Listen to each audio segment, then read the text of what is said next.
Start करें। So last class में electrode potential देखे थे और देखे थे कि इसको मेजर कैसे करेंगे, है ना। एक बार डिस्कस करते हैं, चलो वापस से। तो हमने देखा था कि दो इलेक्ट्रोड थी, एक एनोड थी विच वाज नेगेटिव पोल और जो कैथोड थी दैट वाज पॉजिटिव पोल। दोनों अलग अलग बीकर में थे। यहाँ पे पॉजिटिव आयंस जमा होते गए, यहाँ नेगेटिव आयंस जमा होते गए, दोनों ही में एक पोटेंशियल जनरेट हो रहा है, उसी को नाम दे रहे हैं अपन इलेक्ट्रोड पोटेंशियल। करेक्ट। अब क्योंकि दोनों कनेक्टेड है आपस में तो दोनों के बीच में पोटेंशियल डिफरेंस भी होगा, उसको हम सेल का पोटेंशियल बोलेंगे। ठीक है, तो हमने लास्ट क्लास में इलेक्ट्रोड पोटेंशियल पढ़ा था, denoted by E not. Not का मतलब था standard condition which was 1 m concentration of the electrolyte and 298 kelvin temperature. अगर ये कंडीशन है तो हम स्टैंडर्ड कंडीशन बोलेंगे और उसकी वैल्यू को बोलेंगे स्टैंडर्ड इलेक्ट्रोड पोटेंशियल। ठीक है, बात आई थी कि मेजर कैसे करेंगे, क्योंकि अगर आपने यहाँ पे वोल्ट मीटर लगाया है तो वो तो दोनों के बीच का पोटेंशियल डिफरेंस बता देगा, यानी कि सेल का पोटेंशियल बता देगा। पर हमें इलेक्ट्रोड का पोटेंशियल चाहिए, तो उसके लिए अपन ने क्या लिया था, एक SHE standard hydrogen electrode which was the reference electrode, जिसका स्टैंडर्ड इलेक्ट्रोड पोटेंशियल हमने 0 वोल्ट एज्यूम किया था। इसका डायग्राम भी बनाए थे कि ये इलेक्ट्रोड कैसे दिखेगा। हमने ट्यूब लिया था, ग्लास ट्यूब में हाइड्रोजन गैस को फिल किया था, याद आ रहा है, और प्लैटिनम का एक प्लेट लगाए थे और अंदर हमने इलेक्ट्रोलाइट 1 m HCl लिया था। और अब देखे थे कि इसको आप एनोड भी बना सकते हो, कैथोड भी बना सकते हो, दोनों की तरह बिहेव कर सकते हैं डिपेंडिंग अपॉन सामने कौन है। अगर जिंक के साथ आप उसको सेल बनाओगे तो it will behave like cathode, और अगर कॉपर के साथ बनाओगे तो it will behave like anode. और दोनों ही केस में आपको जो पोटेंशियल डिफरेंस मिलेगा वो उस पर्टिकुलर इलेक्ट्रोड का इलेक्ट्रोड पोटेंशियल हो जाएगा, क्योंकि इसका तो 0 होता है। तो जब आप दिस माइनस दिस करोगे, वैल्यू ये आ रही है तो इसका तो 0 है, तो जो वैल्यू आ रही है वो इसी की होगी। समझ रहे? That is why it is known as reference electrode. उसके हेल्प से, उसके रेफरेंस से हम अननोन इलेक्ट्रोड का पोटेंशियल कैलकुलेट कर रहे हैं। समझ रहे हैं क्या, है ना। तो हमने देखा था कि जिंक और हाइड्रोजन को जब कनेक्ट करेंगे तो वैल्यू कितनी आ रही थी, 0.76, और जिंक का क्या हो रहा था हाइड्रोजन के रेस्पेक्ट में, ऑक्सीडेशन, वो वैल्यू थी +0.76 वोल्ट। और जब हाइड्रोजन कॉपर का सेल बनाए थे तो पोटेंशियल डिफरेंस कितना आ रहा था, that was E naught is equals to 0.34 volt, right. तो ये कहला रहा था रिडक्शन पोटेंशियल और ये कहला रहा था ऑक्सीडेशन। क्यों? क्योंकि इसका ऑक्सीडेशन हुआ है विथ रेस्पेक्ट टू हाइड्रोजन और इसका रिडक्शन हुआ है विथ रेस्पेक्ट टू, तो दो टाइप के इलेक्ट्रोड पोटेंशियल हो गए, reduction potential and oxidation potential, depending upon कि उनका क्या हो रहा है हाइड्रोजन की रेस्पेक्ट में। ठीक है, पर हमने बात की थी कि एक इलेक्ट्रोकेमिकल सीरीज है जहां पे सबकी इलेक्ट्रोड पोटेंशियल लिखी हुई है, तो सबको यूनिक रखने के लिए, सबको सेम रखने के लिए, यूनिफॉर्म रखने के लिए हमने सबका क्या लिया है, रिडक्शन पोटेंशियल। तो इसका तो रिडक्शन पोटेंशियल ही है, इसका ऑक्सीडेशन पोटेंशियल है, तो उसको रिवर्स कर दोगे, साइन को ऑपोजिट कर दोगे तो वो हो जाएगा रिडक्शन पोटेंशियल। क्लियर है ना। यही तक देखे थे लास्ट में ना। चलो उसको लिख भी लेते हैं, वो पॉजिटिव है तो नेगेटिव करना पड़ेगा और रिडक्शन पोटेंशियल। ठीक है, तो लिखेगा एक लाइन उसके लिए। लास्ट क्या एंड किए थे, बस वो वैल्यू लिखे थे ना। ठीक है, उसके लिए 0.34 और इसके लिए माइनस सॉरी प्लस 0.76 वोल्ट। पर ये दोनों क्या थी, ऑक्सीडेशन एंड रिडक्शन। अपन ने ब्रैकेट में लिखा भी था ना कि जिंक का जो हमने निकाला है वो क्या है, ऑक्सीडेशन पोटेंशियल, और हमने जो कॉपर का निकाला है वो क्या है, रिडक्शन। तो एक लाइन नीचे लिख लेते हैं कि ऑक्सीडेशन हम कंसीडर रिडक्शन पोटेंशियल करते हैं सबका, तो ऑक्सीडेशन को रिडक्शन पोटेंशियल में कन्वर्ट करने के लिए क्या करेंगे, पोलैरिटी को रिवर्स, तो प्लस का हो जाएगा माइनस। ये तो ऐसे ही रहेगा क्योंकि ये तो रिडक्शन ही है पहले से, ये ऑक्सीडेशन पोटेंशियल है। ठीक है, तो उसके लिए एक लाइन लिखना नीचे, नोट करके लिख लो उसको। It is a common practice, it is a common practice, it is a common practice it is a common practice to express all the electrode potentials, to express all the electrode potentials, it is a common practice to express all the electrode potentials as reduction potentials. As reduction potentials. As reduction potentials. First up, since the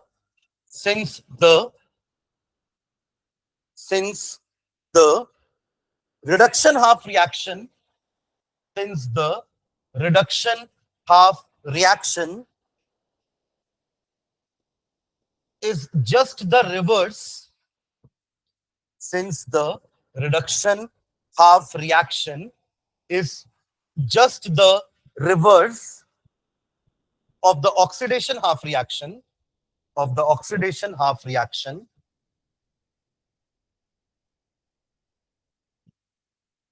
therefore reduction potential is obtained, therefore समझ के लिखने का क्या लिख रहे हैं, therefore reduction potential is obtained from the oxidation potential,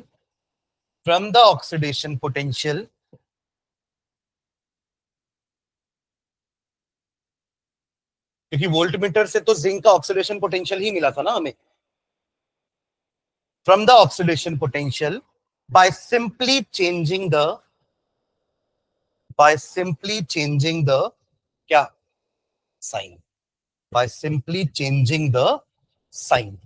ठीक है, तो जिंक का ऑक्सीडेशन पोटेंशियल वाज प्लस 0.76, तो जिंक का रिडक्शन पोटेंशियल लिख लेना ई नॉट, वैसे लिखना जैसे आपने ऊपर जिंक का लिखा था ना. अब कैसे लिखोगे इसको, ई नॉट, वहां क्या लिखे थे Zn/Zn2 पॉजिटिव, क्योंकि वो ऑक्सीडेशन शो कर रहे थे. अब क्या लिखोगे Zn2 positive slash Zn, reduction यही तो होगा. By gaining 2 electrons, zinc 2 positive will become zinc again, is equals to minus 0.76. अब ब्रैकेट में क्या लिखोगे, रिडक्शन पोटेंशियल. ऊपर ऑक्सीडेशन पोटेंशियल लिखा होगा आपने, अब लिख लेना रिडक्शन पोटेंशियल.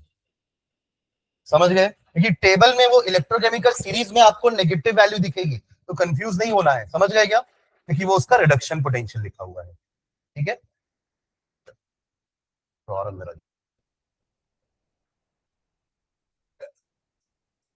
क्योंकि आपने जिंक का ऊपर भी लिखा ना, पर वो ऑक्सीडेशन है और ये रिडक्शन है, तो दोनों में अंतर समझ में आना चाहिए. ठीक है, चलिए नेक्स्ट साइड डालेगा cell potential. Cell potential, cell potential और EMF of a cell. Cell potential या सेल वोल्टेज या ईएमएफ ऑफ द सेल, कुछ भी बोल लो तीनों को. सेल पोटेंशियल और ईएमएफ ऑफ द सेल या सेल वोल्टेज. हाँ, इलेक्ट्रोमोटिव फोर्स, फुल फॉर्म क्या होता है, इलेक्ट्रोमोटिव फोर्स. तो इसमें लिखेंगे हाइफन डाल के. हमने जो लास्ट क्लास में पढ़ा था वो इलेक्ट्रोड का पोटेंशियल था. अब दोनों इलेक्ट्रोड कनेक्ट होंगे, है ना, तो उनके बीच का जो पोटेंशियल डिफरेंस है उसी को हम सेल पोटेंशियल बोल रहे हैं. तो लिखेंगे इसका डेफिनेशन हाइफन डाल के, the difference between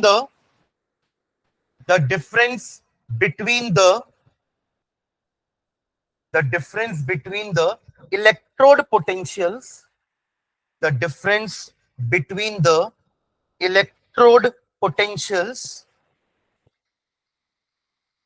of the two half cells, the difference between the electrode potentials of the two half cells is known as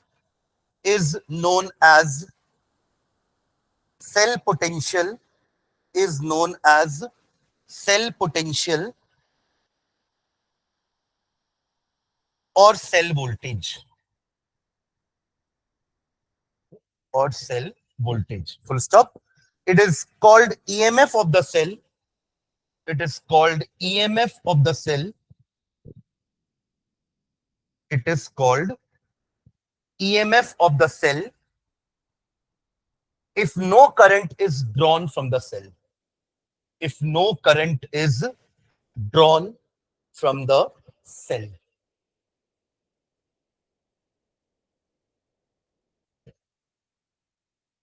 If no current is drawn from the cell.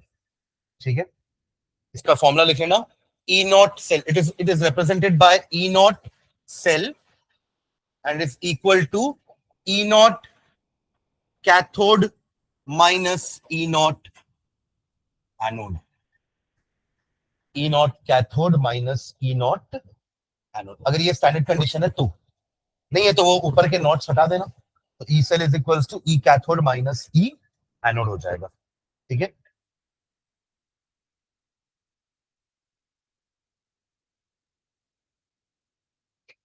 ठीक है। Next heading डालेंगे electrochemical series. Electrochemical series, electrochemical series.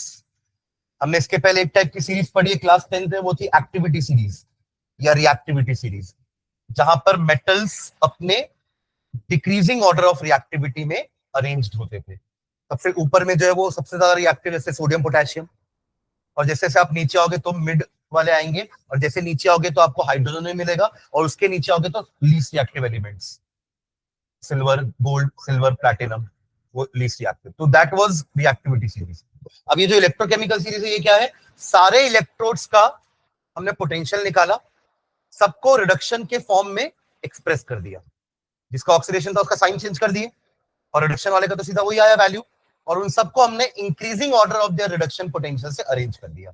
Increasing order मतलब जिसका reduction potential सबसे कम है वो सबसे ऊपर है, और ऐसे करते करते हम नीचे आते जाएंगे। समझ रहे हैं? तो यानी कि ऊपर की वैल्यू माइनस में होगी, है ना?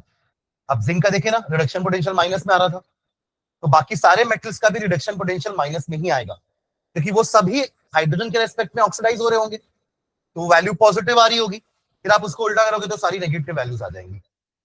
समझ में आ रही बात? तो हाइड्रोजन के ऊपर जितने भी थे ना, अब रिएक्टिविटी सीरीज से भी रिलेट करना इसको, हाइड्रोजन के ऊपर जितने भी थे उन सब का रिडक्शन पोटेंशियल नेगेटिव होगा, जैसे जिंक का आपने देखा अभी, राइट? लाइकवाइज आयरन हो गया, एल्यूमिनियम हो गया, मैग्नीशियम हो गया, पोटेशियम हो गया, सोडियम हो गया, है ना? जितने भी ऊपर मेटल्स हैं और उन सब का रिडक्शन पोटेंशियल नेगेटिव आएगा। तो इंक्रीजिंग ऑर्डर की बात करें तो अपन उन्हीं से चालू करेंगे, फिर बीच में कहीं हाइड्रोजन आएगा, और उसके बाद जितने भी रहेंगे वो सबका रिडक्शन पोटेंशियल पॉजिटिव में होगा। बीच में जीरो आ गया, वो तो हाइड्रोजन का है ना जीरो, और उसके नीचे किसके होंगे? सारे पॉजिटिव वाली वैल्यूज होंगी, तभी तो बोलेंगे इसको इंक्रीजिंग ऑर्डर। क्लियर है?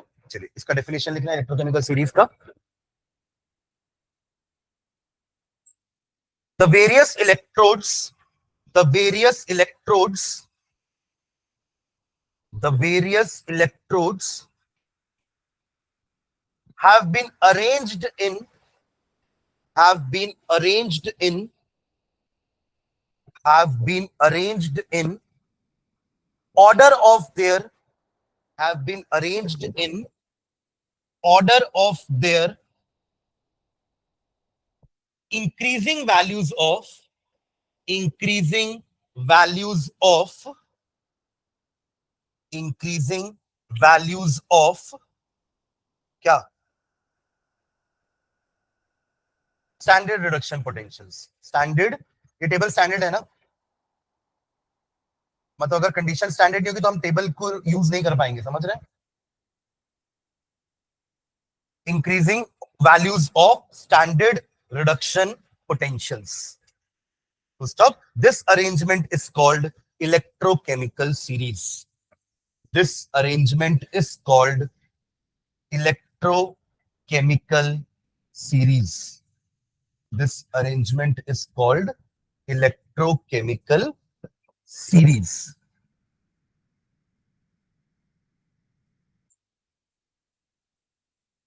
It also, full stop लिखना, it also includes, it also includes, it also includes in itself, it also includes in itself the activity series of metals. This also includes in itself the activity series of metals. The activity series of metals. ठीक है? एक ऐसे ही rough में बना लेंगे, मतलब पूरा अपन table तो नहीं बना रहे हैं, पर ऐसे हमें पता होना चाहिए कि पहले क्या है, मिड में कौन है, लास्ट में कौन कौन है, बस। ठीक है, तो इसको लिखेंगे पहला एक दो, ये इसका रिडक्शन पोटेंशियल का इक्वेशन होगा ना। अब जब आप वैल्यू रिडक्शन पोटेंशियल की लिख रहे हो तो इक्वेशन भी रिडक्शन का ही लिखोगे। आप ऐसा तो नहीं लिखोगे कि zinc will give Zn2 positive and 2 electron और इस समय इसका पोटेंशियल होगा -0.76। ये तो गलत हो जाएगा क्योंकि आपने रिएक्शन लिखा है ऑक्सीडेशन और पोटेंशियल लिख रहे हो रिडक्शन। तो आप इसको रिएक्शन को भी चेंज कर देंगे, उल्टा कर देंगे, समझ रहे हैं। तो उसमें रिएक्शन भी लिखे हुए हैं टेबल में। लेफ्ट साइड में आपको रिएक्शन दिखेंगे और राइट साइड में उनके रिडक्शन पोटेंशियल की वैल्यूज दिखेंगी। तो हमने रिएक्शन को भी रिडक्शन के फॉर्म में ही एक्सप्रेस करना है। समझ रहे हैं मैं क्या बोल रहा हूँ? ठीक है, तो लिख लेंगे दो चार ही बस। लिथियम ने 1 इलेक्ट्रॉन गेन किया, बना Li, इसका रिडक्शन पोटेंशियल यहां लिखा हुआ है -3.05। ठीक है, अब ऐसा है डाल लेना, यहां लिख लेना रिडक्शन हाफ रिएक्शन और यहां लिख लेना E0 की वैल्यू वोल्ट में है। ये क्या किसमें है? ये वोल्ट में। ठीक है, ऐसे लिथियम का है, बीच में एक जगह अपन डॉट डॉट करके नीचे आ जाना। Mg2 positive plus 2 electron gives Mg। तो मैग्नीशियम का होता है वैल्यू -2.37 वोल्ट। और नीचे आएंगे तो आपको जिंक भी मिलेगा, Zn2 पॉजिटिव प्लस 2 इलेक्ट्रॉन, इसकी वैल्यू तो हमें पता है -0.76। ठीक है, फिर ऐसे ही हम आएंगे हाइड्रोजन के पास। हाइड्रोजन का reduction reaction 2H positive plus 2 electron gives you H2 और इसकी वैल्यू क्या हो जाएगी? 0। ठीक है, चलिए इसके नीचे आ जाइए कॉपर का। थोड़ा देर बाद कुछ गैप छोड़ने के बाद कॉपर का लिखना, देखिए कंटिन्यू करो उसको। कॉपर का लिखना, सिल्वर का लिखना, कॉपर फिर सिल्वर लिख पाएंगे? इक्वेशन क्या हो जाएगा? Cu2 positive plus 2 electron gives you Cu और इसकी वैल्यू भी आपको पता है 0.34। लिख लो, ये 2-3 वैल्यू आपको याद हो जाएगी, 2-3 क्वेश्चन करेंगे तो। क्या हो गया?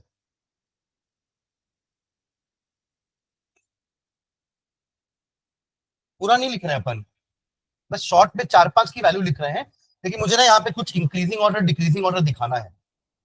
पूरा लिखने की जरूरत नहीं है आपको। देखो अगर एक क्वेश्चन आएगा ना तो वैल्यू दिया रहेगा, ये थोड़ा एक्सपेक्टेड रहेगा कि आप सारी की वैल्यू रट के रखोगे, रटना भी नहीं है, जरूरत नहीं है मतलब उसकी। तो मैं पूरी वैल्यू लिखवा भी नहीं रहा हूं आपको टेबल, बस टेबल का ढांचा बनवा रहा हूं ताकि हम ऊपर से नीचे कुछ एरो में लिख सके कि क्या हो रहा है। ऊपर से नीचे आ रहा हो तो क्या इंक्रीज हो रहा है, नीचे से ऊपर जा रहा हो तो क्या डिक्रीज हो रहा है। बस ये लिखवाने के लिए मैं थोड़ा सा टेबल बनवा रहा हूँ। ठीक है, हाँ लिखिए। कॉपर का वैल्यू भी लिखिए 0.34। एक सिल्वर का लिख लो, और सिल्वर का इक्वेशन क्या हो जाएगा? Ag 1 + 2 + 1 +। ठीक है, लिखिए Ag 1 plus electron gives you Ag। इसकी वैल्यू लिख लेना, इसकी वैल्यू 0.80 0.80 0.80। ठीक है, ओके चलिए नीचे एक हैंड डालेंगे एप्लीकेशन। इसको टेबल को रहने देना, अपन वो एरो भी लिखेंगे इसके ऊपर। ठीक है, लिखेंगे next applications of electrochemical series. Applications of electrochemical series, applications of electrochemical series. जैसे हमारे रिएक्टिविटी सीरीज का एप्लीकेशन था ना, उस सीरीज को देख करके हम बताते थे कि कौन सा मेटल किसको डिस्प्लेस कर पाएगा और कौन सा मेटल किसको डिस्प्लेस नहीं कर पाएगा, तो वो उस सीरीज का एप्लीकेशन था। तो वैसे ही आप इस टेबल की हेल्प से कुछ चीजें प्रेडिक्ट कर सकते हो। ठीक है, आगे बढ़े तो फर्स्ट लिखेंगे, first point, first application, to compare to compare to compare the relative oxidizing to compare the relative oxidizing and reducing powers, to compare the relative oxidizing and reducing powers। मतलब कौन अच्छा ऑक्सीडाइजिंग एजेंट है, कौन अच्छा reducing agent है। तो थोड़ा सा पीछे अपन चलेंगे तो अपन को पता है ना कि जिसका ऑक्सीडेशन होता है वो रिड्यूसिंग एजेंट्स होते हैं और जिनका रिडक्शन होता है वो ऑक्सीडाइजिंग एजेंट होता है। एक एग्जांपल आपको मैं याद दिलाता हूँ, 10th में हम इस टाइप का रिएक्शन पढ़ते थे, ZnO + C gives Zn + CO। ये भी तो रिडक्शन की डेफिनेशन है ना, ऑक्सीडेशन रिडक्शन की। Loss of oxygen is reduction and gain of oxygen is oxidation. यानी कि कार्बन का ऑक्सीडेशन हुआ है एंड जिंक ऑक्साइड का रिडक्शन हुआ है, राइट? तो ठीक है। अब बात करते हैं एजेंट्स की। तो एजेंट्स होते क्या जो हेल्प करेंगे? तो ऑक्सीडाइजिंग एजेंट वो होगा जो ऑक्सीडेशन में हेल्प कर रहा होगा, रिड्यूसिंग एजेंट वो होगा जो रिडक्शन में हेल्प कर रहा होगा। तो ZNO ने अपना ऑक्सीजन कार्बन को दे दिया ताकि कार्बन ऑक्सीडाइज हो सके, तो उस केस में ZNO क्या कहलाएगा? Oxidizing agent. या यूं कह लो कि कार्बन ने ZNO से उसका ऑक्सीजन ले लिया ताकि वो रिड्यूस हो सके, तो कार्बन क्या हो जाएगा? Reducing agent. इन शॉर्ट, जिनका ऑक्सीडेशन हुआ वो रिड्यूसिंग एजेंट्स हुए, और जिनका रिडक्शन हुआ वो ऑक्सीडाइजिंग एजेंट्स हुए। ठीक है, ओके। देखो, हमने जो टेबल लिखी है ना, उसमें जिसकी रिडक्शन पोटेंशियल ज्यादा है उनका रिडक्शन होता है, और अगर उनका रिडक्शन हो रहा होगा तो वो क्या होंगे? Oxidizing agent. ये आप ऐसे भी समझ सकते हो, जैसे देखो, आपको पता है जिंक और कॉपर में, आपके पास टेबल में है ना जिंक दोनों की वैल्यू, जिंक और कॉपर में किसका रिडक्शन पोटेंशियल ज्यादा है? समझ लो पहले, जिंक और कॉपर में किसका रिडक्शन पोटेंशियल ज्यादा है? कॉपर का 0.34 है भाई, उसका तो माइनस में है। अरे हाँ ना, फॉलो कर रहे हो? जिंक का तो -0.76 है ना, और कॉपर का 0.34 है, तो कॉपर का रिडक्शन पोटेंशियल ज्यादा है। और हमें पता है जब जिंक और कॉपर का सेल बनता है तो रिडक्शन किसका होता है? कॉपर का। अरे राइट साइड में रखते हो ना कॉपर के वेसल को, और जिंक तो लेफ्ट साइड में पड़ा होता है, एनोड कैथोड। समझ गए? जिसकी रिडक्शन पोटेंशियल ज्यादा उसका रिडक्शन होता है। तो इससे आपको ना पता चलेगा कि किसको एनोड बनाना है और किसको। मैंने आपको दो इलेक्ट्रोड का पोटेंशियल दे दिया कि लो ये इसका वोल्ट इतना है और ये इस इलेक्ट्रोड का पोटेंशियल इतना है। बताओ इसमें एनोड किसको बनाओगे, कैथोड किसको बनाओगे? तो जिसका रिडक्शन पोटेंशियल ज्यादा है उसका रिडक्शन होने वाला है, और रिडक्शन कहाँ होता है? कैथोड में। तो उसको हम बना देंगे कैथोड। है मैं क्लियर? अब जिंक और कॉपर तो हमने पढ़ा है, हमने बनाया है, जिंक को लेफ्ट में कॉपर को राइट में। कोई और अननोन सेल आ जाएगा बनाने के लिए, बट उनकी इलेक्ट्रोड पोटेंशियल आपको गिवन रहेगी, तो आपको प्रिडिक्ट करना पड़ेगा कि किसको कैथोड बनाऊं किसको एनोड बनाऊं। समझ गए क्या? तो जिसका रिडक्शन पोटेंशियल ज्यादा उसका रिडक्शन होता है, यानी कि वो कैथोड होगा, और अगर उसका रिडक्शन हो रहा है तो वो एक अच्छा ऑक्सीडाइजिंग एजेंट होगा। तो आपको हेडिंग समझ में आपने क्या लिखा है? Compare the relative oxidizing and reducing powers of electrode, यानी कि कौन सा मेटल या फिर कौन सा इलेक्ट्रोड ज्यादा अच्छा ऑक्सीडाइजिंग एजेंट है या कौन सा अच्छा रिड्यूसिंग एजेंट है। तो आपको मैंने 5 इलेक्ट्रोड दे दिए, सबकी रिडक्शन पोटेंशियल दे दी, तो आप पहले देख लो किसका रिडक्शन पोटेंशियल ज्यादा, उसका रिडक्शन होगा, वो अच्छा ऑक्सीडाइजिंग एजेंट है। लाइकवाइज वैल्यू डिक्रीज होती जाएगी तो उनका ऑक्सीडाइजिंग पावर भी कम होता जाएगा। पड़ेगा कैसे? कम होगा ना। देखो, रिडक्शन पोटेंशियल कम तो टेंडेंसी टू रिड्यूस कम, तो ऑक्सीडाइजिंग पावर भी कम होगा। है क्लियर? तो ऊपर से लेके नीचे तक सोच के बताना, अभी जितना आपने लिखा है एटलीस्ट उसमें से सबसे स्ट्रॉन्गेस्ट ऑक्सीडाइजिंग एजेंट कौन है? एजी। आपने अभी जो जितना लिखा है, लास्ट में से फ्लोरीन होता है, जो लास्ट वाली हमने लिखी नहीं है वो फ्लोरीन होती है, वो सबसे स्ट्रॉन्गेस्ट ऑक्सीडाइजिंग एजेंट है, क्योंकि उसका रिडक्शन पोटेंशियल सबसे ज्यादा होगा, मोस्ट पॉजिटिव 2 पॉइंट समथिंग उसका रिडक्शन पोटेंशियल होता है। समझ गए ये वाले एप्लीकेशन का मतलब आपको 5 इलेक्ट्रोड्स दे दी हैं, उनकी इलेक्ट्रोड पोटेंशियल दे दी है, arrange them in the increasing और decreasing order of their reducing और ऑक्सीडाइजिंग पावर। 4 क्वेश्चन बन सकते हैं state. Increasing order of reducing agents, decreasing order of reducing agents, increasing order of oxidising agents, reduce और decreasing order of oxidising agents. समझ आएगा question? ठीक है, चलो लिखना इसकी एक line.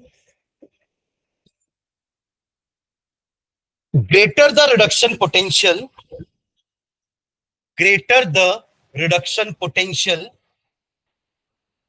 greater the reduction potential, more easily is the substance reduced.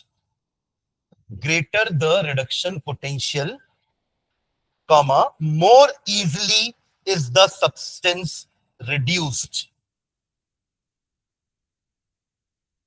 Or in other words,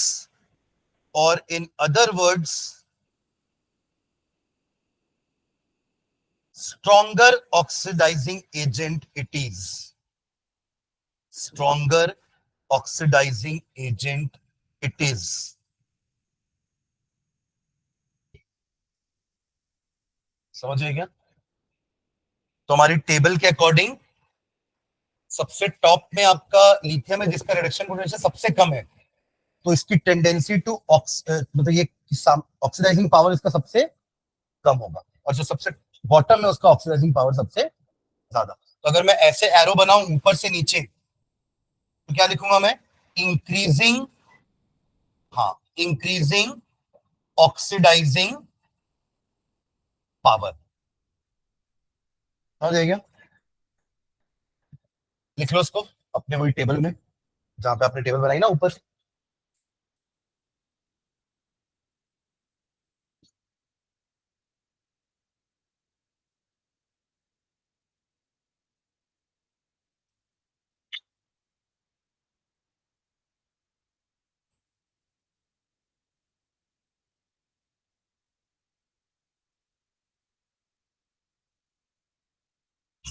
increasing oxidising power, ऊपर से नीचे एरो आ रहा है, इंक्रीजिंग ऑक्सीडाइजिंग पावर, ठीक है, या increasing strength of oxidizing agent, जो लिखना चाहो।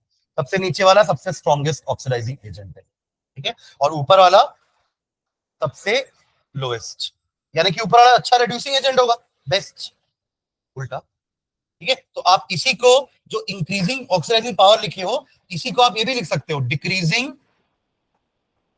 Reducing power. अरे वही दोनों कैसे हो जाएगा? ऊपर वाले वर्ड को उल्टा कर रहे हो तो नीचे वाले वर्ड को भी तो उल्टा करेंगे ना।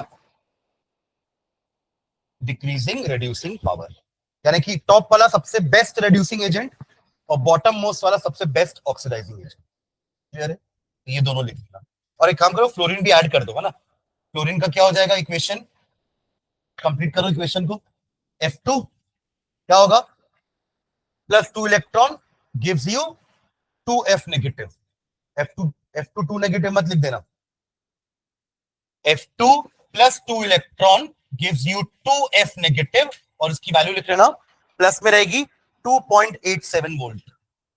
2.87 वोल्ट। ये एक ऐड करने बोल रहा हूं मैं, समझ गए ना। बॉटम मोस्ट को छोड़ दिए थे अपन, बट लिख लेना, ठीक है। तो सब अपन एक कंक्लूजन लिख लेते हैं नीचे कि fluorine F2 is the best क्या oxidising agent and lithium is the best reducing agent. Reduction नहीं, रिड्यूसिंग एजेंट। रिडक्शन प्रोसेस होता है, रिड्यूसिंग एजेंट सब्सटेंस है ना। रिड्यूसिंग एजेंट एक सब्सटेंस है और रिडक्शन एक प्रोसेस है। F2 is the strongest oxidizing agent. देखना यहाँ लिखा है ना, इंक्रीजिंग ऑक्सीडाइजिंग पावर, तो सबसे लास्ट वाला सबसे हाईएस्ट होगा, तो it is the most strongest oxidizing agent and lithium is the most strongest, या स्ट्रॉन्गेस्ट बस लिख दो, मोस्ट क्यों लिखते हैं ना, मोस्ट नहीं लिखते ना, फिर स्ट्रॉन्गेस्ट हो गया ना।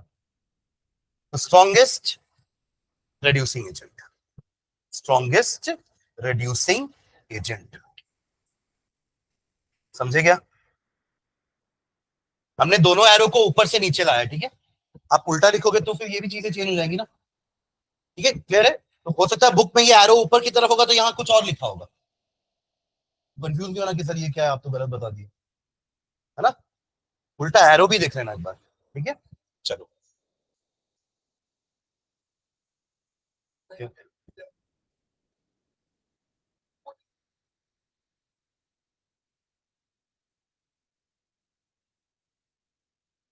तो वो तो ऐसे ही रहेगा ना, और वो गेन करके नेगेटिव होगा।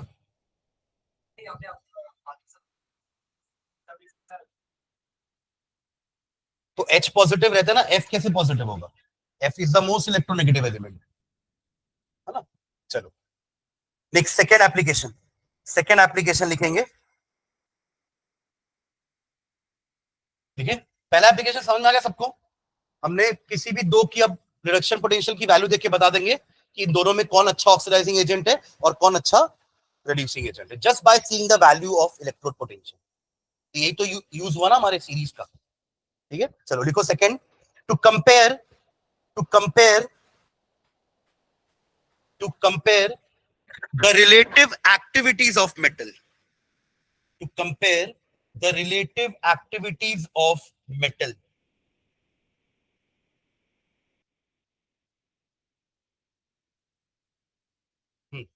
to compare the relative activities of metal, उसमें हाइफन डाल के लिखेंगे greater the oxidation potential, greater the oxidation potential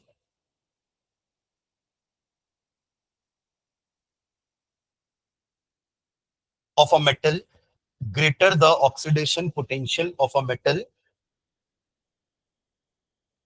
more easily it can lose electrons.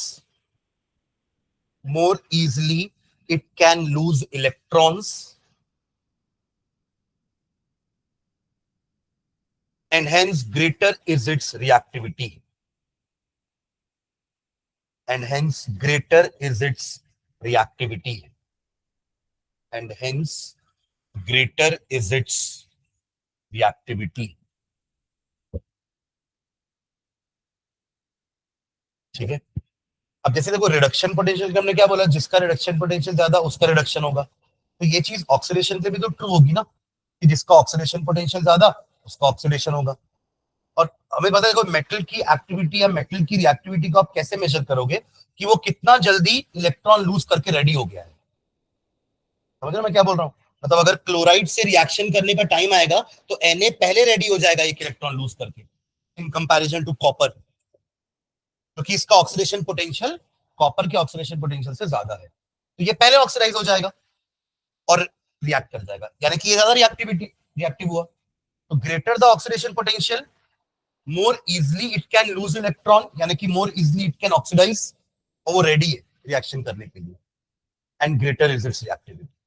ठीक है, तो अभी तो हमने इनकी सबकी रिडक्शन वैल्यू लिखी है, पर इसी को पोलैरिटी उल्टा कर दोगे तो उनकी ऑक्सीडेशन पोटेंशियल वैल्यू हो जाएगी। तो अभी हमने जितने मेटल लिखे उनको अगर मैं अरेंज करने बोलूं तो सबसे हाई रिएक्टिविटी वाला मेटल कौन होगा? Li। अभी आपको भले माइनस वैल्यू दिखे पर इसका उल्टा करोगे तो 3 हो जाएगा ना। उसके बाद आपका आएगा मैग्नीशियम, फिर आएगा जिंक, फिर आएगा आपका नीचे क्या लिखा आपने, कॉपर, और फिर आएगा आपका सिल्वर। मेटल्स की बात कर रहे हैं अपन, इसलिए मैंने हाइड्रोजन और फ्लोरीन नहीं लिखा है। Am I clear? तो एग्जाम्पल के लिए ये लिख लो, example, lithium is more reactive than magnesium, magnesium is more reactive than zinc. ये तो रिएक्टिविटी सीरीज ही हो गई ना, is more reactive than copper, is more reactive than silver.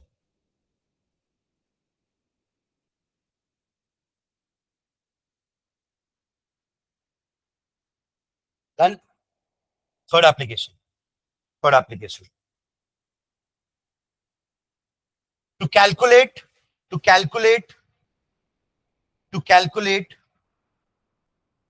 the standard EMF of any, to calculate the standard EMF of any electrochemical cell,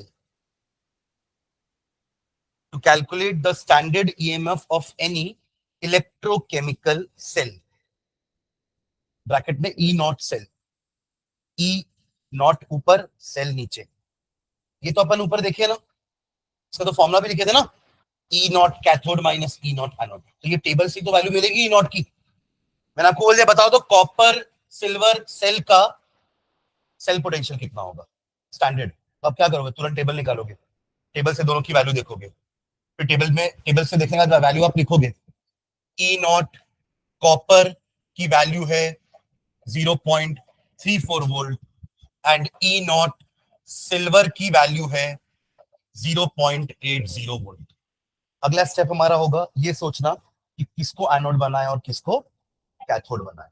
तो reduction potential की value देखेंगे, जिसका रिडक्शन पोटेंशियल ज्यादा उसका रिडक्शन होगा, और जिसका रिडक्शन होता है वही कैथोड होती है। तो यानी कि सिल्वर वाला सेल हम राइट में रखेंगे, सिल्वर वाला हाफ रिएक्शन राइट में होगा और कॉपर वाला हाफ रिएक्शन लेफ्ट में होगा। ये रहा हमारा सॉल्ट ब्रिज, ये रहा वायर, ये रहा सिल्वर और ये रहा कॉपर, ये रहा कॉपर सल्फेट, ये रहा सिल्वर नाइट्रेट, बन गया सेल। ठीक है, अब E naught cathode minus E naught anode करना है, तो E naught cell will be equal to E naught किसको किसको किससे माइनस करें, 0.80 यानी कि Ag positive minus Cu2 positive वाला, यानी कि 0.80 minus 0.34, that will be the cell potential of copper silver cell. ये टेबल से आई ना वैल्यू, ये भी टेबल का एप्लीकेशन ही हुआ। ठीक है, तो बस फॉर्मूला लिख के छोड़ दो, क्वेश्चन करेंगे तब आप ये सब लिख लेना। लिख लो बस, E naught cell is equals to E naught cathode minus E naught anode. E naught cell is equals to, ऊपर हम लिख चुके हैं ऑलरेडी वो हेडिंग में भी, है ना, E naught cell is equals to E naught cathode minus E naught anode. Done. Next fourth application.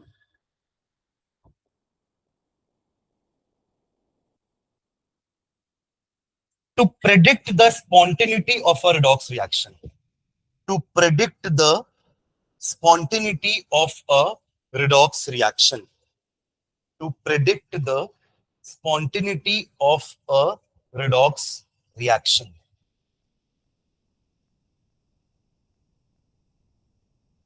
Hyphen डाल के लिखेंगे. For a redox reaction to be spontaneous, for a redox reaction to be spontaneous, for a redox reaction to be spontaneous, spontaneous समझते हैं ना, जो अपने आप से होगा, जो स्वाभाविक सी चीज है उसको spontaneous बोलते हैं.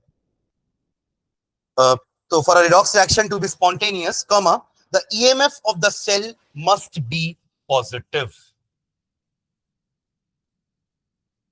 The EMF of the cell must be positive. The EMF of the cell must be positive. ये रिएक्शन याद है, 10th में पढ़े थे. तो कॉपर सल्फेट नहीं लिखा है तो कंफ्यूज नहीं, वही चीज है ना, मैंने आयनिक फॉर्म में लिखा है, सल्फेट को हटाई दिए, काम भी नहीं है सल्फेट का. ठीक है, तो जिंक को जब हम कॉपर सल्फेट में डिप करते हैं तो धीरे धीरे कॉपर आयन सल्फेट से निकलते जाएंगे और जिंक चिपकता जाएगा, तो Zn2 positive and copper. Clear है? ये स्पॉन्टेनियस है, ये हमें पता है अभी. पर अगर गलती से आपने कॉपर को बना दिया होता क्या एनोड और जिंक को बना दिया होता कैथोड, फॉर एग्जांपल, तो आप रिएक्शन ऐसा लिखते ना, नहीं जा रहा है, बस उल्टा लिखते हैं अपन रिएक्शन को, है ना. तो इस केस में आपका कैथोड जो है वो कॉपर है और एनोड जो है वो क्या है, जिंक है. Let us find the E naught cell. E naught cell क्या हो जाएगा, it is E naught of copper minus E naught of zinc. हाँ या ना, हमेशा करेंगे तो कैथोड माइनस एनोड, तो वैल्यू हो जाएगी 0.34 minus of minus 0.76. That will come out to be 1.1 volt. ये हमने निकाला भी था, याद है, 1.1 वोल्ट. अब इसका निकालें. यहां आपने कॉपर को बना दिया है एनोड और कैथोड को बनाया है, जिंक को बनाया है कैथोड. तो अब आप ई नॉट सेल निकालोगे तो क्या करोगे, E naught of zinc minus E naught of copper, right. डालते values, minus 0.76 minus 0.34, that will be minus 1.1 volt. अब जो लिखे वो पढ़ लो एक बार. For a redox reaction to be spontaneous, the EMF of the cell should be, तो कौन सा स्पॉन्टेनियस है, ऊपर वाला. और उनको पता है ये तो होता भी नहीं है. आप अगर जिंक सल्फेट के बीकर में कॉपर डुबा के रख दोगे, नो रिएक्शन. समझ रहे हैं? हाँ, कॉपर सल्फेट के वेसल में जिंक डुबा के रखोगे तो रिएक्शन होगा, बट उसका उल्टा करोगे तो नहीं होगा, नॉन स्पॉन्टेनियस. हाँ, रिवर्स इज स्पॉन्टेनियस, तो रिवर्स तो यही है इसका, इस वाले का रिवर्स ऊपर लिखा है ना. तो जब जो भी रिएक्शन फॉरवर्ड वाला आपको नॉन स्पॉन्टेनियस दिख रहा है, उसका रिवर्स कैन बी स्पॉन्टेनियस. ये अपन पढ़ते थे इक्विलिब्रियम में भी, ठीक है, कि कोई रिएक्शन अगर फॉरवर्ड उसका स्पॉन्टेनियस नहीं है तो it's reverse can be spontaneous. ठीक है, ये वाला पॉइंट समझ में आ गया. उसको नोट कर लो एग्जांपल के लिख के ऐसे, है ना. तो इसको स्पॉन्टेनियस लिख लेना ऐसे, रॉन्ग राइट मत करना, है ना. तो स्पॉन्टेनियस लिख देना, यहाँ पे ब्रैकेट में नॉन स्पॉन्टेनियस.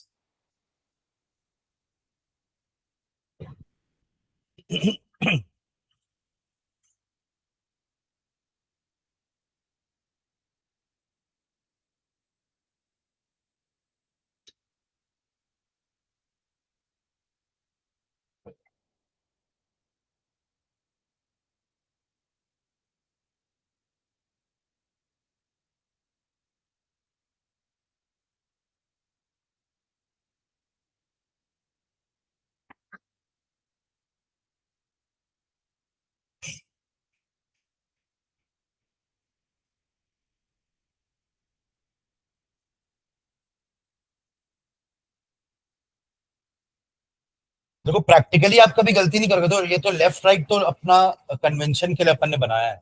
आप अगर जिंक को राइट में रख के कॉपर को लेफ्ट में रखोगे तो भी काम तो वही होगा ना, जिंक लूज ही करेगा इलेक्ट्रॉन. समझ रहे हो क्या? बस वो कन्वेंशन हम हमारे समझने के लिए हमने लेफ्ट राइट रख दिया कि लेफ्ट वाला हमेशा हम एनोड मानेंगे, राइट वाले को कैथोड मानेंगे। पर अगर आपने गलती से सेल बनाते वक्त जिंक को राइट में और कॉपर को लेफ्ट में कर दिया तो उल्टा थोड़ी ना होना चालू हो जाएगा, होगा तो जिंक में ही ऑक्सीडेशन और कॉपर में रिडक्शन। है क्लियर? तो वो इधर उधर रखने से कुछ नहीं होगा, इलेक्ट्रॉन तो जिंक से कॉपर में ही जाएंगे और करंट कॉपर से जिंक की तरफ ही फ्लो होगा। ठीक है, बस हाँ थियोरेटिकली आप गलती कर सकते हैं निकालते वक्त वैल्यू, तो उस समय आपको समझ में आएगा कि नेगेटिव है मतलब हमने कैथोड एनोड को गलत एज्यूम किया है ना। पर अगर आप प्रैक्टिकली उसका सेल बनाओगे तो कभी गलती नहीं होगी, क्योंकि वहां तो वही होगा जो होना है।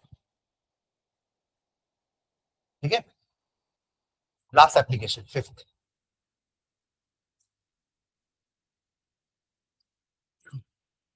To predict whether a to predict to predict whether a to predict whether a metal reacts with acid to predict whether a metal reacts with acid to give hydrogen gas to predict whether a metal reacts with acid to give hydrogen gas।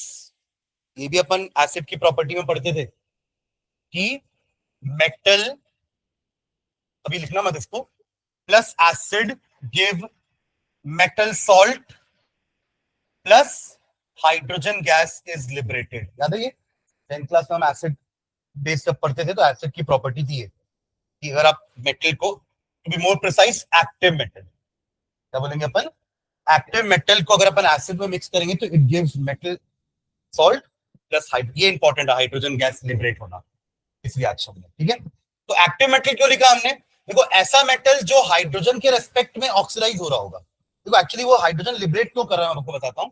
हमको पता है acid में H positive रहेगा वो, है ना, तो H positive को H बनने के लिए क्या करना होगा, एक इलेक्ट्रॉन गेन करना पड़ेगा, यानी कि रिड्यूस होना पड़ेगा, यानी उसके साथ जो मेटल है उसको ऑक्सीडाइज होना पड़ेगा। आप समझे क्या, अगर वो ऑक्सीडाइज होकर इलेक्ट्रॉन नहीं छोड़ा तो ये इसको कहां से मिलेगा इलेक्ट्रॉन, आप समझ गए क्या। अब यही जब कॉपर होता है तो कॉपर के सामने तो हाइड्रोजन, हाइड्रोजन के सामने कॉपर क्या होता है, रेड्यूस। अब जब वो खुद ही रेड्यूस हो रहा है तो हाइड्रोजन को कहां से इलेक्ट्रॉन मिलेगा, आप समझ गए। यहां तो मान लो जिंक था तो जिंक ने अपने 2 इलेक्ट्रॉन लूज कर दिए और वो इलेक्ट्रॉन आपके हाइड्रोजन ने गेन करके ले बन गई हाइड्रोजन गैस। पर अगर यही कॉपर होता तो कॉपर तो भाई खुद ही रेड्यूस हो रहा है ना, तो ये कहां से उसको इलेक्ट्रॉन दे देगा, तो कॉपर इसलिए हाइड्रोजन गैस लिबरेट नहीं कर पाएगा, बट जिंक तो कर पाएगा, यानी कि ऐसा मेटल कर पाएगा जो हाइड्रोजन के सामने ऑक्सीडाइज हो रहा होगा। सिल्वर नहीं कर पाएगा, जितने भी हाइड्रोजन के नीचे होते थे ना हमारे रिएक्टिविटी चीज में, याद है, वो डिस्प्लेसमेंट नहीं कर पाएंगे। डिस्प्लेसमेंट रिएक्शन ही तो है ये, zinc plus HCl give ZnCl2 plus hydrogen. ये रहा H का सॉल्यूशन और आपने H के सॉल्यूशन से H को हटा दिया, ये तो था डिस्प्लेसमेंट रिएक्शन। तो जिंक इसलिए कर पा रहा है क्योंकि रिएक्टिविटी सीरीज में जिंक ऊपर है, पर यहां तो हमने इलेक्ट्रोकेमिकल सीरीज पढ़ी है ना, तो उसके रेस्पेक्ट में बात करते हैं। तो जिसका रिडक्शन पोटेंशियल नेगेटिव, समझना क्या बोल रहा हूं मैं, जिसका रिडक्शन पोटेंशियल नेगेटिव वो हाइड्रोजन डिस्प्लेस कर पाएगा, हाँ या ना। हाइड्रोजन के ऊपर वाले सब तो नेगेटिव वाले हैं, उसके बाद सारे पॉजिटिव वाले, यानी कॉपर सिल्वर नहीं कर पाएंगे, जिंक आयरन मैग्नीशियम ये सब कर पाएंगे। समझ आएगा, तो चलो उसके लिए एक लाइन लिखना नीचे, metal should have the tendency, metal, तभी तो नॉन मेटल नहीं करते हैं क्योंकि नॉन मेटल की टेंडेंसी इलेक्ट्रॉन लूज करने की होती नहीं है, वो तो गेन करते हैं। इससे हाइड्रोजन लिबरेट कौन करता है, सिर्फ एक्टिव मेटल्स, नॉन मेटल भी नहीं कर पाएंगे। ठीक है, हाँ, तो क्या लिखे, metals should have the tendency to lose electrons, metals should have the tendency to lose electrons, that is undergo oxidation, lose electron मतलब oxidation, that is undergo oxidation with respect to hydrogen, with respect to hydrogen। Clear है ये line जो लिखा आपने, क्योंकि अगर इनका oxidation होगा तो डेफिनेटली हाइड्रोजन का रिडक्शन होगा और रिडक्शन के बाद हाइड्रोजन गैस बन जाती है with respect to hydrogen, with respect to hydrogen, full stop. In other words अब हम सीरीज की बात करते हैं। In other words the metal should have a, in other words, the metal should have a negative reduction potential. The metal should have a negative reduction potential. Last line. Thus all metals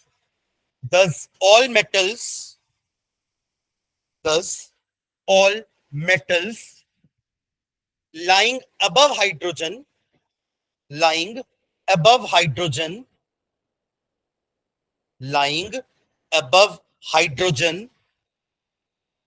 in the electrochemical series, lying above hydrogen in the electrochemical series, react with acid to give hydrogen gas. React with acid to give hydrogen gas. React with acid to give hydrogen gas. ठीक है, चलिए एक question लिखते हैं। ये पांचों application के basis में एक क्वेश्चन बनाते हैं। देखेंगे question. A cell is prepared, a cell is prepared by dipping a cell is prepared by dipping a copper rod, इसको सीयू भी लिख सकते हो ना, बार बार कॉपर पूरा, बट ये बशर्ते ये आप जब पढ़ो आपको समझ में आए, वरना आप कू रॉड पढ़ के आगे बढ़ जाओगे, है ना। वो क्या है, कॉपर है। तो अगर आपको समझ में आएगा कि हाँ मुझे ऐसा लग रहा है कि हाँ जब मैं पढ़ूंगा तो मुझे समझ में आ जाएगा, अपने ऊपर भरोसा है, तो सीयू लिखना, अदरवाइज लिखो भाई पूरा कॉपर, है ना, वरना कू रॉड क्या होता है बोलोगे, है ना। तो क्या लिखे, dipping a copper rod in 1 m copper sulfate CuSO4 solution, dipping a copper rod in 1 m CuSO4, मतलब standard condition, 1 m CuSO4 solution and a nickel rod and a nickel Ni nickel rod in 1 m NiSO4 nickel sulfate solution, NiSO4 nickel sulfate solution, बन गया cell हमारा copper and. ठीक है, अब हमको निकल का वैल्यू नहीं पता है ना, कॉपर का तो हमने याद कर लिया 0.34, जब तक निकल का वैल्यू नहीं पता रहेगा आप डिसाइड नहीं कर पाओगे किसको एनोड बनाना है किसको कैथोड बनाना है। ठीक है, full stop. The standard reduction potentials, the standard reduction potentials, the standard reduction potentials of Cu electrode and Ni electrode, CuNi, copper electrode and nickel electrode are 0.34 volt, ये तो पता था, and minus 0.25 volt respectively, 0.25 volt respectively। ठीक है, चलो निकालना क्या क्या है, नीचे लिखेंगे। सबसे पहले ए क्या निकालना है, फर्स्ट निकला, what will be the cell reaction, पहला है question, what will be the cell reaction, cell reaction, ये जो मैं लिखता हूं ना फाइनल ये वाला, ये सब सेल रिएक्शंस हैं, oxidation half cell, reduction half cell, दोनों को ऐड कर दोगे तो यही आएगा, है ना। तो what is the cell reaction, पहला question. Second, what will be the standard EMF of the cell, what will be the standard EMF of the cell, E naught cell, what will be the standard EMF of the cell। third part, which electrode will be positive, which electrode will be positive, यहाँ पे cathode positive होती है, anode negative होती है, याद है ना? Electrolysis में उल्टा होता था, anode was positive, cathode was negative, याद है ना? Na पॉजिटिव कैथोड की तरफ भागता था और Cl नेगेटिव एनोड की तरफ, क्योंकि एनोड वाज पॉजिटिव। और पॉजिटिव क्यों थी? क्योंकि हमने बैटरी लगाई थी, तो उससे हमने पॉजिटिव को उस रॉड से कनेक्ट किया था, तो वो एनोड बन गई। ठीक है, हाँ। Fourth last, how will the cell be represented? Cell representation देखा था ना हमने, वो स्लैश डबल लाइन वाला, parallel lines. How will the cell be represented? How will the cell be represented? ठीक है, चलो स्टार्ट करो, ट्राई करो, बनना चाहिए, कुछ ज्यादा टफ नहीं है। 2 मिनट का टाइम लो।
वही तो आपसे पूछा हूं मैं, ऐसे ही पूछ रहे हो।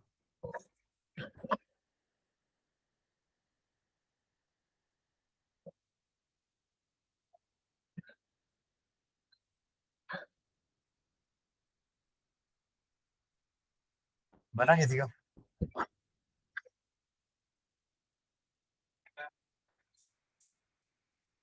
0.009, 0.59 आएगा आंसर।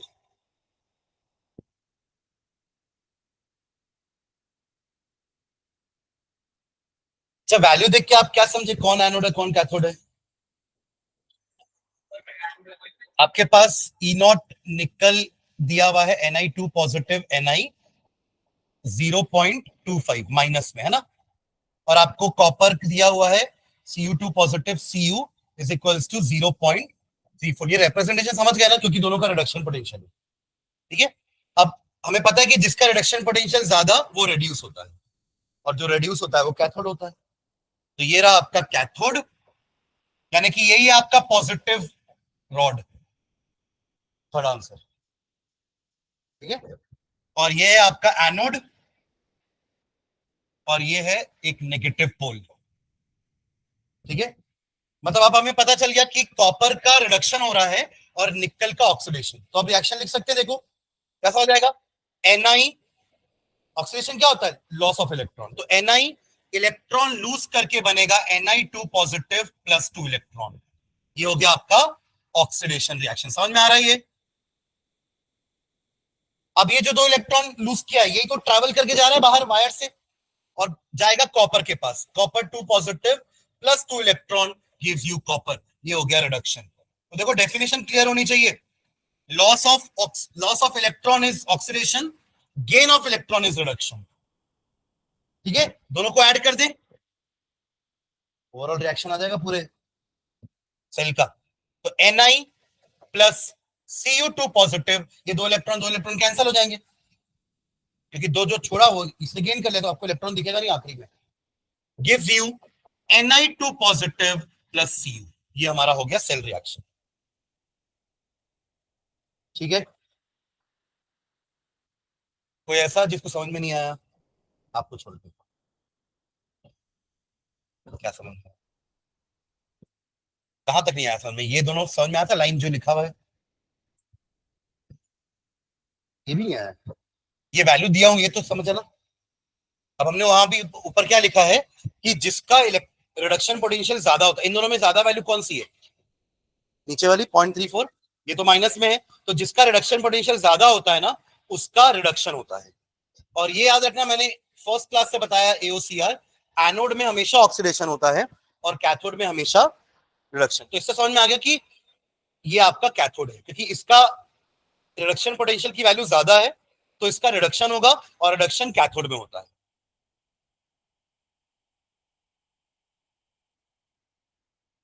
किसको? ये आपने लॉस करवा दिया ना इलेक्ट्रॉन, और ये सीयू के बाद भी ये सीयू ही है, इलेक्ट्रॉन लूज करने के बाद, ऐसे कैसे हो सकता है? या तो 2 पॉजिटिव लिखो, पर वो गलत है क्योंकि आपने कॉपर को ऑक्सीडाइज करवा दिया है ना। आप देखो मेरे में रिएक्शन में, निकल को मैंने ऑक्सीडाइज करवाया है और कॉपर को मैंने रिड्यूस करवाया है। यहां आपको दिख रहा है लॉस ऑफ इलेक्ट्रॉन और यहां दिख रहा है गेन ऑफ इलेक्ट्रॉन, तो this is oxidation, this is reduction. तो ये अपन कैसे लिख पाए? ये वैल्यू देख के हमने प्रेडिक्ट किया कि कौन कैथोड है कौन एनोड है। फिर एनोड में होगा ऑक्सीडेशन, तो निकल का हो गया ऑक्सीडेशन, और कैथोड यानी कि कॉपर का हो गया रिडक्शन। पक्का? और किसी को डाउट? क्या हुआ, मेरे से पूछो ना। अच्छा, ये हो गया क्लियर, रिएक्शन क्लियर है सबको। अब सेकंड पार्ट क्या था? वैल्यू निकालना ईएमएफ की। तो हमें पता है कि ई नॉट सेल क्या होता है, E naught cathode minus E naught anode. तो what is cathode? Copper 0.34 minus of minus 0.25, add हो जाएगा दोनों। वही अगर आपने उल्टा लिया तो ये माइनस आता। 0.9 कैसे आ रहा था भाई? 0.59 पॉजिटिव है यानी कि रिएक्शन स्पॉन्टेनियस है। अतः अभी तक हम जो करते आ रहे हैं वो सही है, अभी तक हमने जो सोचा था वो सही है। और अगर आपने उल्टा लिया होता तो ये वैल्यू नेगेटिव आती, यानी कि जो पीछे किया वो गलत है। जो हम सोच रहे थे कि निकल, हमने गलत सोच लिया कि निकल कैथोड है और कॉपर एनोड है। अभी हम सही सोच रहे हैं, ठीक है। फिर आगे थर्ड क्या था? हाँ, तो ये होगी आपकी पॉजिटिव इलेक्ट्रोड कॉपर, ठीक है। और रिप्रेजेंटेशन, हाँ क्या थी रिप्रेजेंटेशन बताओ? लेफ्ट में क्या होता है? ऑक्सीडेशन। तो Ni चेंज हुआ है, Ni2 पॉजिटिव ब्रैकेट में 1m, ये लिखे हो कि नहीं? C1C2, अब तो दिया ना आपको वैल्यू 1m। फिर आएगा सॉल्ट ब्रिज, और फिर आपके राइट साइड में क्या हो रहा है? कॉपर 2 पॉजिटिव ने 2 इलेक्ट्रॉन लेकर के क्या बन गया? कॉपर। यही भी इसी चीज को लिखे, देखो निकल बदला Ni2 पॉजिटिव में लेफ्ट साइड में, और कॉपर 2 पॉजिटिव बदला कॉपर में राइट साइड में, बीच में दोनों के क्या है? Salt bridge. तो this is the representation of our cell. दोनों का कंसंट्रेशन 1m ही था, स्टैंडर्ड कंडीशंस है, इसलिए दोनों के ब्रैकेट में हमने क्या लिख दिया? 1m 1m। हाँ ठीक है, यही था ना 4 क्वेश्चन, ठीक।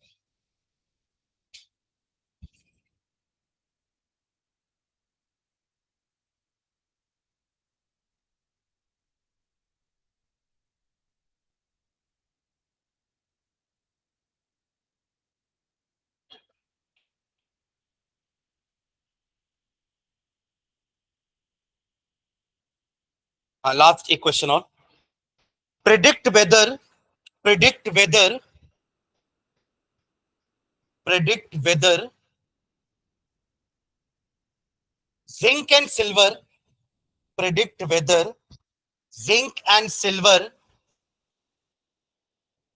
react with predict whether zinc and silver react with 1m H2SO4 sulfuric acid, 1m H2SO4 to give out hydrogen gas or not, to give out,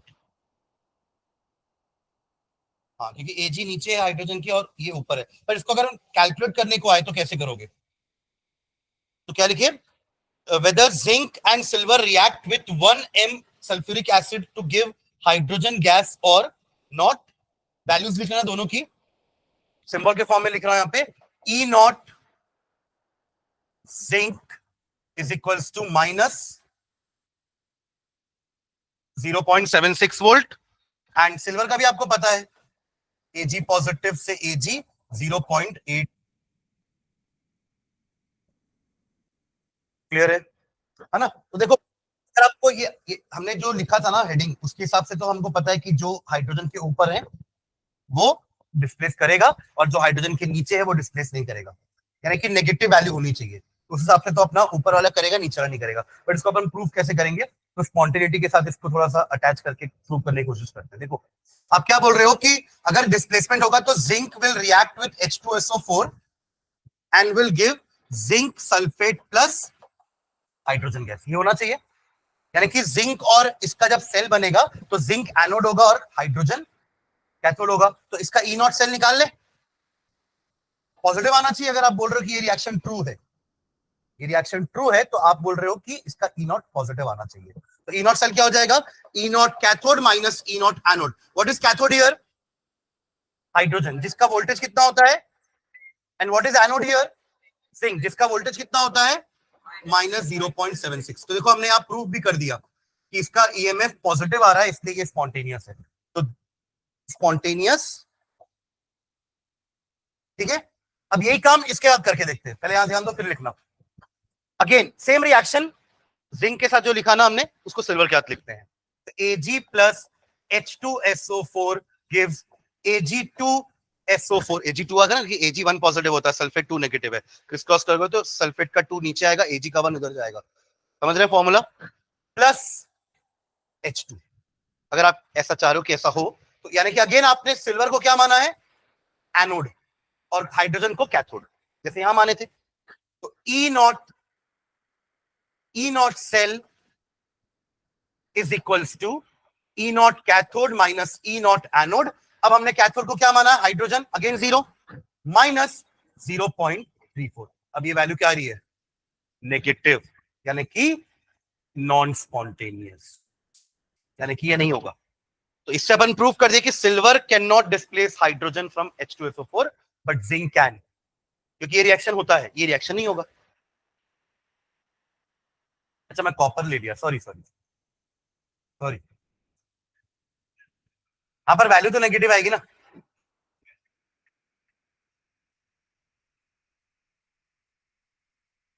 ठीक है, तो उसको स्पॉन्टेनियस लिखना, इसको नॉन स्पॉन्टेनियस, ऐसे अपन प्रूव भी कर सकते हैं। ठीक है,